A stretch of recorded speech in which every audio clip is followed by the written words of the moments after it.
चेन्नई के भीड़-भाड़ वाले शहर में अंधेरे की चादर के नीचे एक सावधानीपूर्वक नियोजित डकैती को गति दी गई, एक ऐसी साजिश जो जल्द ही भारत की सबसे दुस्साहसी बैंक डकैती के इतिहास में अंकित हो जाएगी। इसकी शुरुआत उद्यमी चोरों के एक समूह के साथ हुई, जिन्होंने चेन्नई में बैंक ऑफ बड़ौदा की शाखा से सटे एक वाणिज्यिक संपत्ति किराए पर ली थी। वे खुद को वैध व्यवसायी बताते थे, कोई संदेह नहीं करते थे, लेकिन इस अग्रभाग के नीचे उन्होंने एक साहसिक योजना बनाई बैंक के तहखाने में अपना रास्ता बनाने के लिए। कई महीनों तक समूह ने बड़ी मेहनत से एक सुरंग खोदी। रात में वे गुप्त रूप से काम करते थे, धरती पर घूमते हुए अपने पुरस्कार के करीब जाते थे। दिन ब दिन वे साधारण दुकानदारों के रूप में अपना वेश धारण करते रहे। 20 फीट से अधिक लंबी सुरंग धन के लिए उनका गुप्त मार्ग था। आखिरकार कार्रवाई की रात आ गई। लुटेरों ने किनारे के अंदर निकलते हुए संकीर्ण क्लॉस्ट्रोफोबिक सुरंग के माध्यम से नेविगेट किया।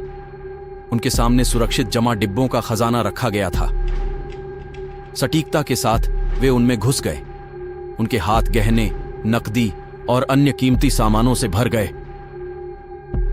रात की खामोशी उनका साथी थी और अंधेरा उनका लबादा था। जैसे ही सुबह हुई, चोर गायब हो गए। अपने पीछे सपनों की एक सुरंग छोड़ गए जो वास्तविकता बन गई। चोरी का पता तभी चला जब बैंक के कर्मचारियों ने अगले दिन तिजोरी खोली। डकैती की चाल और दुस्साहस से पुलिस हैरान रह गई। सुरंग, जो अब डकैती का एक वसीयतनामा है, पीछे एकमात्र सुराग रह गया था। जांच उत्साह के साथ शुरू हुई, लेकिन चोरों ने अपने रास्ते अच्छी तरह से ढक लिए थे।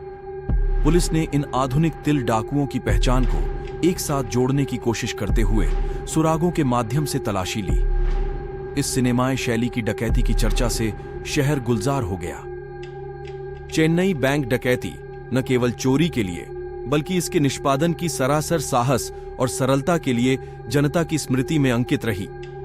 यह एक ऐसी कहानी थी जिसे आने वाले वर्षों तक याद किया जाएगा।